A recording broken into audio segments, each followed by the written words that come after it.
अभिनेत्री अनन्या पांडेची एनसीबी कार्यालयातील चौकशी संपली आहे। सुमारे 2 तास तिची चौकशी करण्यात आली। उद्या सकाळी 11 वाजता पुन्हा तिला एनसीबी कार्यालयात बोलवण्यात आलंय। आर्यनच्या व्हॉट्सअप चॅटमधून अनन्याचं नाव समोर आल्यानंतर तिला एनसीबीच्या कार्यालयात चौकशीसाठी बोलवण्यात आलं। यापूर्वी पाली हिलमधील तिच्या घरावर एनसीबीनं छापा टाकला। आर्यन खान पाठोपाठ अनन्याही एनसीबीच्या जाळ्यात अडकली आहे।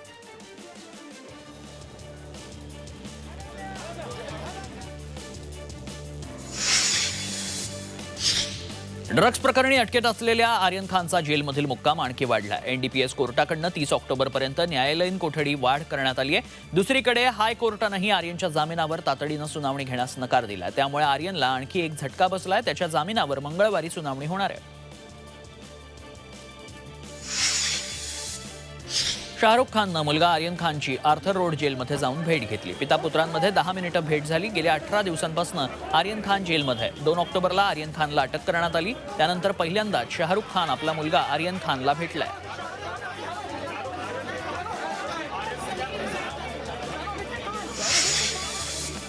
आर्यन प्रकरणातल्या तपासासाठी एनसीबीची टीम मन्नतवर गेली। अर्धा तास एनसीबीची टीम मन्नतवर होती। आर्यन प्रकरणातल्या तपासासाठी एनसीबी टीम मन्नतवर गेली होती। चौकशी करून एनसीबीची टीम मन्नतवरून परतली।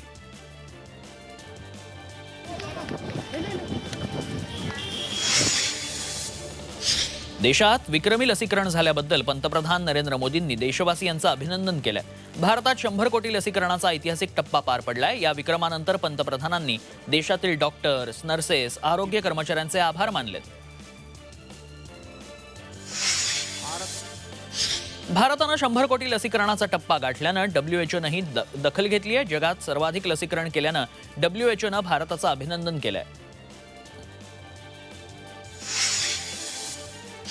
कोरोना प्रतिबंधक लसीकरणाचा 100 कोटींचा टप्पा भारतानं पूर्ण केलाय। त्यानिमित्त अमरावतीत सेलिब्रेशन करण्यात आलं। महापौर चेतन गावंडे यांनी लसीकरण केंद्रावर केक कापून 100 कोटी लसीकरणाचा टप्पा पार केल्याचं सेलिब्रेशन करण्यात आलंय।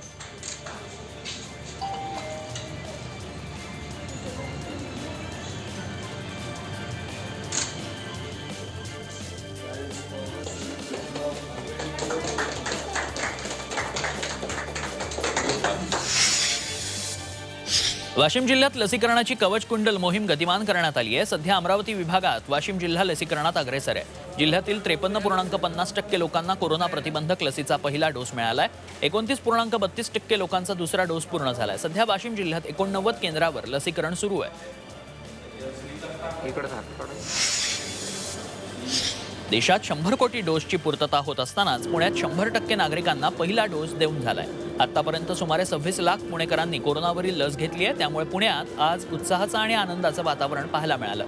लसीकरण केंद्रावर रांगोळी काढण्यात आली होती। तसंच लसीकरणासाठी आलेल्या नागरिकांचं गुलाब देऊन स्वागत करण्यात आलं।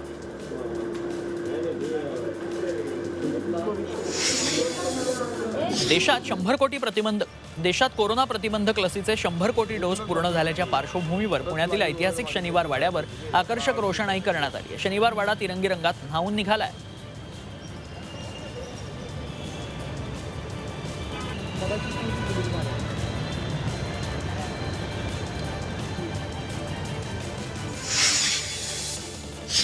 देशभरात कोविड प्रतिबंधक लसीचे 100 कोटींवरती लसीकरण झालं।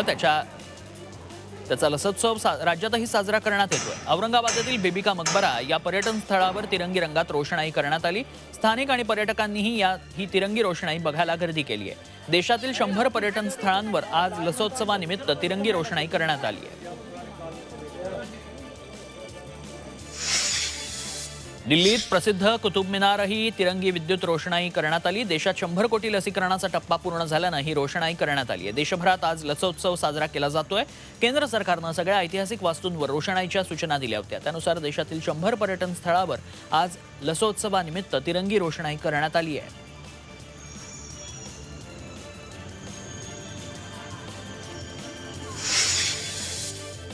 कोरोना लसीकरणाचा 100 कोटींचा टप्पा पार केल्यानं देशात आनंद उत्सव साजरा होतोय। मात्र कोरोनाचा मोठा हॉटस्पॉट ठरलेल्या मालेगावमध्ये लसीकरणाला अत्यल्प प्रतिसाद मिळतोय। मालेगावच्या रमजानपुरा आरोग्य केंद्र भागात जवळपास 20,000 लाभार्थी आहेत। जानेवारीपासून 10 महिन्यात इथं फक्त 878 नागरिकांनी पहिला डोस घेतला, तर 142 नागरिकांचेच दोन्ही डोस घेण्यात आले। हेच चित्र शहरातल्या इतर ठिकाणांचं आहे। ये कवरेज कम होने की मेन वजह ये है कि जो सोशल मीडिया पे गलत किस्म की अफवाहें वायरल हो रही हैं। कोई कहता है कि कोलेस्ट्रॉल बढ़ जाता है, कोई कहता है कि 2 साल में मर जाएंगे। ये सब बातों की वजह से लोगों में बहुत सारी अफवाहें फैली हुई हैं।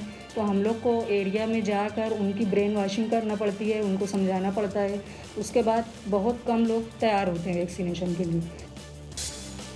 पश्चिम रेल्वेच्या बोरिवली स्थानकातनं मध्य रेल्वेवरील सीएसएमटी लोकल लवकरच सुरू होणार आहे। हार्बर मार्गाच्या विस्तारीकरणाचं काम नव्या वर्षाच्या मुहूर्तावर सुरू करण्यात येत आहे। ही लोकल सुरू झाल्यास प्रवाशांना एकाच लोकलनं सीएसएमटी पर्यंत प्रवास करणं शक्य होणार आहे। सिडकोचं घर घेणाऱ्यांसाठी खुशखबर आहे। सिडको दिवाळीत घरांची बंपर सोडत काढण्याची शक्यता आहे। दिवाळीत घरांची सोडत काढण्याचा निर्णय सिडकोनं घेतलाय। दरम्यान कोरोना साथ रोगामुळे 2 वर्षांपूर्वी काढण्यात आलेल्या नवीन घरांच्या सोडतीतील ताबा देण्यास 1 वर्षांचा विलंब झाल्यानं सिडकोनं संकल्प केलेल्या घरांची विक्री करण्याचा सपाटा लावलाय। शेतीच्या वादातनं 2 गटातील तुफान हाणामारीचा व्हिडिओ सध्या व्हायरल होतोय। धुळे जिल्ह्यातील हिसाळे गावातील ही घटना आहे। गावातील दुसरा गट शेतात कापूस वेचणीसाठी गेल्याचा राग पहिल्या गटाला आला। त्यानंतर दोन्ही गटांमध्ये फ्रीस्टाईल हाणामारी पाहायला मिळाली। पोलिसांनी दोन्ही गटातील 22 जणांविरोधात 4 वेगवेगळे गुन्हे दाखल केलेत।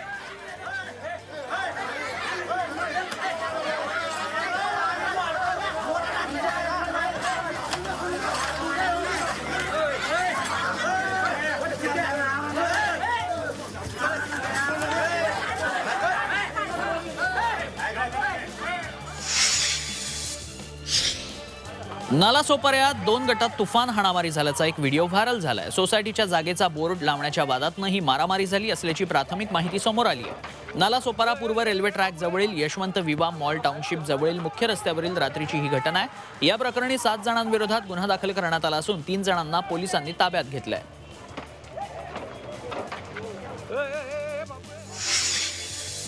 पुण्यात ट्रॅफिक पोलिसांची मुजोरी पाहायला मिळाली। रस्त्याच्या कडेला पाणी पिण्यासाठी थांबलेल्या एका महिलेची दुचाकी वाहतूक पोलिसांनी उचलण्याचा प्रयत्न केला।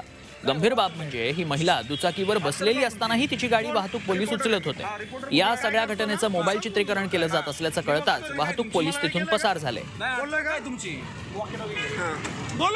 बिंदास बोलवा। मी पण बोलवतो।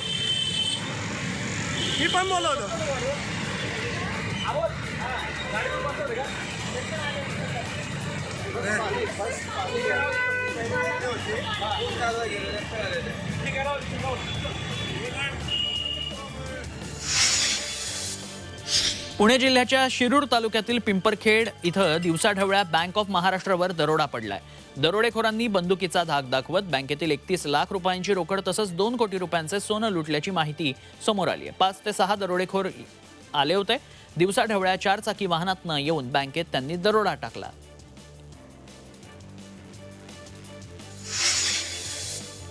जळगावातील चोपडा तालुक्यात चोरट्यांनी एटीएम फोडलंय। धानोऱ्यात ही घटना घडली आहे। इंडिकॅश बँकेचं हे एटीएम चोरट्यांनी उचलून नेलं। 2 वर्षात चोरट्यांनी तिसऱ्यांदा इंडिकॅश बँकेचं एटीएम फोडलंय। नाशिक जिल्ह्यात बिबट्याच्या हल्ल्याचं सत्र सुरूच आहे। मंगळवारी पुन्हा गोडसेवाडी या परिसरात 6 वर्षांच्या मुलावर बिबट्याकडनं हल्ला करण्यात आलाय। प्रसंगावधान राखत आईनं मुलाला वाचवलं। त्याच्यावर जिल्हा शासकीय रुग्णालयात सध्या उपचार सुरू आहेत। शेतशिवारात असलेल्या 9 फूट लांबीच्या आणि 9 किलो वजनाच्या अजगराला सर्पमित्रांनी जीवदान दिलंय। भंडारा जिल्ह्याच्या लाखनी तालुक्यातील पोहरा गावच्या शेतकरी नीलकंठ इळपातेंच्या शेतात अजगर जातीचा साप सापडला। शेतकऱ्यानं तातडीनं सर्पमित्रांना बोलावून घेतलं। त्यावेळी सर्पमित्रानं अजगरा जेरबंद करून अजगर लाखनी वन विभागाकडे सुपूर्द केलाय।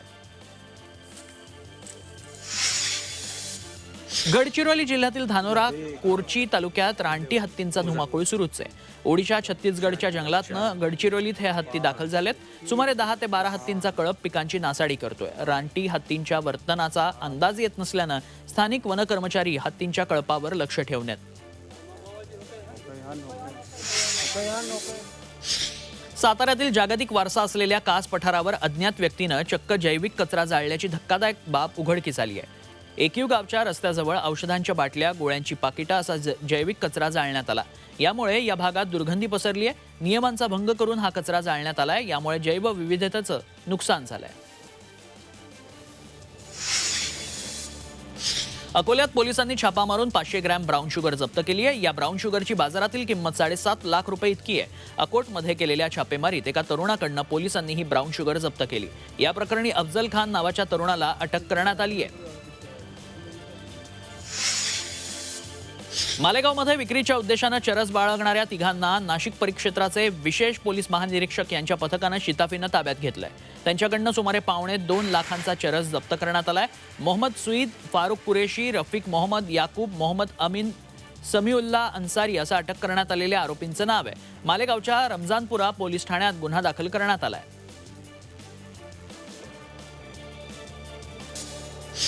नाशिकमधल्या पिंपळगाव बसवंत कृषी उत्पन्न बाजार समितीत 6 कांदा निर्यातदार व्यापाऱ्यांची तपासणी आयकर विभागानं केली आहे. कांदा साठवणूक करत जास्त दरानं कांदा विक्री केली गेली आहे का, याबाबत कागदपत्रांची तपासणी करण्यात आली. कमालीची गुप्तता ठेवत आयकर विभागाकडून सकाळपासून कांदा व्यापाराची तपासणी केली जाते. कांद्याचे बाजार भाव नियंत्रणात ठेवण्यासाठी आयकर विभागानं धाडी टाकल्याची चर्चा आहे. खरीप लागवडी दरम्यान 10,000च्या पुढे गेलेले सोयाबीनचे दर आता 5,000च्या घरात आले. त्यामुळे दिवाळी कशी साजरी करावी असा सवाल लातूरमधल्या सोयाबीन उत्पादक विचारतायत. अतिवृष्टी आणि पुरामुळे आधीच सोयाबीन वाया गेलं, त्यातच आता दरही गडगडल्यानं शेतकरी पुरता हैराण झालाय. पावसामुळे भाजीपाल्यांचे दर गगनाला भिडलेत. गेल्या 2 महिन्यांपासून रस्त्यावर टाकलेल्या टोमॅटोला आता विक्रमी दर मिळू लागलाय. माळशिरस तालुक्यातील शेतकरी बाळासाहेब साखळकर यांना अर्धा एकर टोमॅटोपासून रोज 50,000चं उत्पन्न मिळतंय. कोथिंबीर, गवार, कांदा, वांगी यांचाही बाजारभाव वधारलाय. त्यामुळे शेतकऱ्यांमध्ये आनंदाचं वातावरण आहे.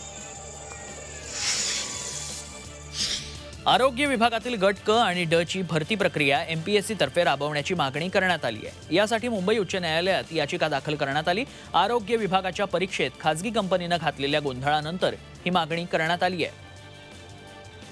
KDMC निवडणूक पार्श्वभूमीवर मतदार याद्यांची तपासणी सुरू आहे. यात तब्बल 4 लाखांहून अधिक मतदारांचं यादीमध्ये छायाचित्रच नसल्याचं उघड झालंय. मतदार संबंधित पत्त्यावर राहत नसल्यानं त्यातील 1.5 लाखांहून अधिक मतदारांची नावं यादीतनं वगळण्यात आल्याची माहिती समोर येतेय. त्यांना मतदानाचा हक्क कसा मिळणार हा प्रश्नच आहे. अंबरनाथ शहरात पालिकेनं अनधिकृत गाळ्यांवर कारवाई केली. कोहजगाव भागात 13 अनधिकृत गाळे जमीनदोस्त करण्यात आले. यावेळी स्थानिकांनी पालिकेचे अधिकारी कारवाईत भेदभाव करत असल्याचा आरोप केलाय. आपला कारवाईला विरोध नाही, मात्र कारवाई सगळ्यांवर करा अशी मागणीही ग्रामस्थांनी केली आहे. बीडच्या केज तालुक्यातील दैठणा इथं वडिलांनीच आपल्या मुलाचा खून केला. विलास मुळे असं मुलाचं नाव आहे. त्याचा मृतदेह बुधवारी गावातील स्मशानभूमीजवळ आढळला. पोलिसांनी अवघ्या 12 तासात आरोपी पित्याला बेड्या ठोकल्या. नातेवाईकांसोबत वारंवार होणाऱ्या भांडणामुळे मुलाचा खून केल्याचं त्यांनी सांगितलं.